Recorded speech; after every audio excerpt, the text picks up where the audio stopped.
Assalamualaikum warahmatullahi wabarakatuh. Kami dari kelompok 7 pada kesempatan ini akan mempresentasikan materi mengenai investigasi tindak pidana korupsi dan pengadaan. Sebelumnya izin memperkenalkan diri, saya Maria Yunikastika dengan NPM akhir 119. Saya Nisa Nur Afiat dengan NPM akhir 001. Saya Alzen Erwinda, NPM akhir 1155. Selanjutnya akan dipresentasikan oleh Zena. Investigasi tindak pidana korupsi.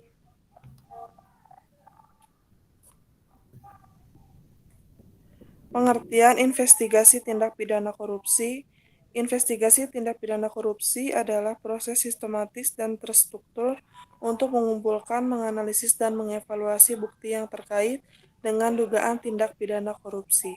Tujuannya adalah untuk mengungkapkan kebenaran tentang suatu kasus korupsi, mengidentifikasi pelaku, dan menghasilkan bukti yang cukup kuat untuk mendukung proses hukum selanjutnya. Beberapa aspek penting dalam pengertian investigasi tindak pidana korupsi. Yang pertama ada fokus. Investigasi ini berfokus pada tindak pidana korupsi yang meliputi berbagai bentuk penyalahgunaan kekuasaan atau jabatan untuk keuntungan pribadi atau kelompok tertentu. Yang kedua ada tujuan. Tujuan utama adalah mengungkapkan kebenaran tentang kasus korupsi, menentukan apakah ada pelanggaran hukum dan menghasilkan bukti yang kuat untuk mendukung proses hukum. Yang ketiga, metode investigasi ini melibatkan berbagai metode, seperti pengumpulan dokumen, interogasi saksi, penyelidikan keuangan, dan menganalisis data. Yang keempat, keahlian. Investigasi ini membutuhkan keahlian khusus dalam bidang hukum, keuangan, dan investigasi kriminal. Yang terakhir ada etika. Investigasi harus dilakukan secara etis dan profesional, dengan memperhatikan hak-hak tersangka dan prinsip-prinsip hukum. Tantangan dalam investigasi. Kompleksitas khusus kasus korupsi seringkali kompleks dan melibatkan banyak pihak. Kurangnya bukti dalam kasus korupsi seringkali sulit ditemukan dan sulit untuk dihubungkan dengan tersangka. Selanjutnya ada ancaman dan intimidasi. Para penyidik seringkali menghadapi ancaman dan intimidasi dari para pelaku korupsi. Keterbatasan sumber daya. Investigasi tindak pidana korupsi membutuhkan sumber daya yang besar seperti tenaga ahli, peralatan, dan dana. Selanjutnya ada peran lembaga penegak hukum. KPK, Komisi Pemberantasan Korupsi, lembaga yang memiliki kewenangan khusus untuk menangani tindak pidana korupsi. Kejaksaan, lembaga yang memiliki kewenangan untuk menuntut para pelaku korupsi. Selanjutnya ada polisi, lembaga yang memiliki kewenangan untuk melakukan penyelidikan dan penyidikan tindak pidana korupsi. Materi selanjutnya yaitu pengadaan. Pengadaan adalah proses memperoleh barang atau jasa dari pihak ketiga, biasanya dilakukan oleh pemerintah, perusahaan, atau organisasi lainnya untuk memenuhi kebutuhan mereka. Ini melibatkan beberapa tahap seperti perencanaan, pengadaan, proses pemesanan atau pembelian, pengiriman, dan evaluasi kinerja penyedia. Ini penting untuk memastikan bahwa barang atau jasa yang diperoleh memenuhi standar yang diinginkan dan bahwa prosesnya adil dan transparan. Pengadaan merupakan salah satu sumber korupsi terbesar dalam sektor keuangan publik. Yang berikut, sistem pengadaan efektif. Supaya berfungsi efektif, suatu rezim pengadaan perlu mencakup ciri-ciri. Yang pertama, kerangka hukum yang jelas, komprehensif, dan transparan. Yang kedua, kejelasan tentang tanggung jawab dan akuntabilitas fungsional.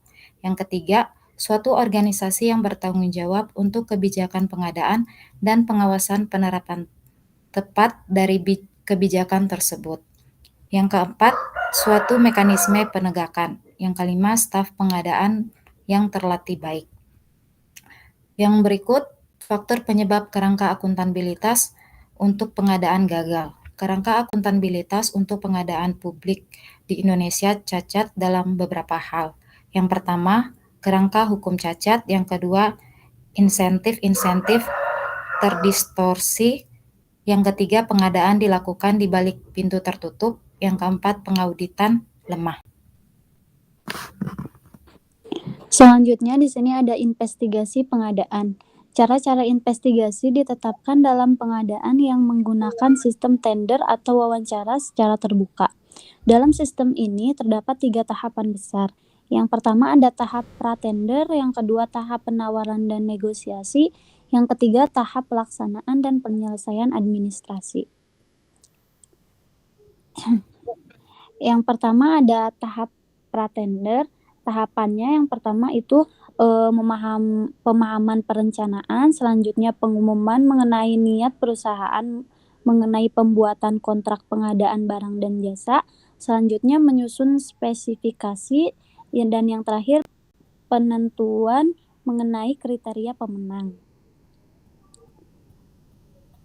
Yang kedua ada tahap penawaran dan negosiasi. Tahap investigasi pengadaan, tahap penawaran dan negosiasi beberapa skema fraud pada saat tahapan penawaran dan negosiasi yaitu sebagai berikut.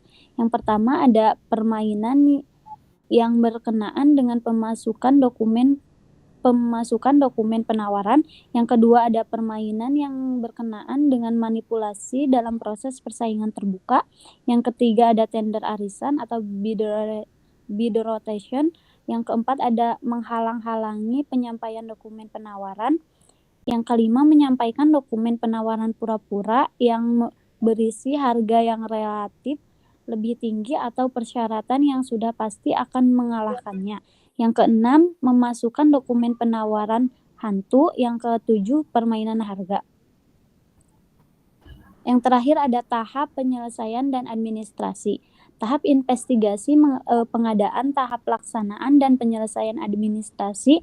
Tahapan ini meliputi kegiatan-kegiatan berikut.